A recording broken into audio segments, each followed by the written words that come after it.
Hey, this is your favorite tech, and in this video I'm going to show you how to change a printer from offline to online. So you're going to go to your search box and type in printer. You can either add a printer if you don't have one, or just click on printer and scanners. Once you get to your printer and scanners, if you have several other printers, you're going to select the printer that most likely have a checkbox next to it. For this example in this video, it's going to be the Brother printer. I'm going to left click on printer properties and go down to properties. Once I go to properties, I'm going to go to the port area, and what we're going to do is disable the port. Basically, what's going to turn it offline. So you're going to find the one with the checkbox.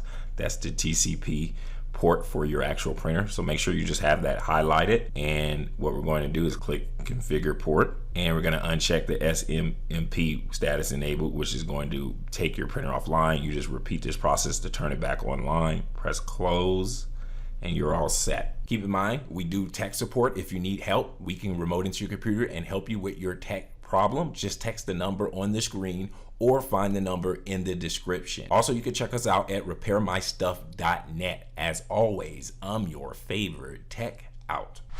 Hey, if you found this video valuable, go ahead and return the favor by liking and subscribing to this channel. If you subscribe, type the phrase "I subscribed" in the comment section below. Keep in mind, when you subscribe, it motivates us to continue to make these free videos. Lastly, if you enjoy learning about technology, entrepreneurship, or making money online, go ahead and check out my other videos on my other channel. Thanks for your support.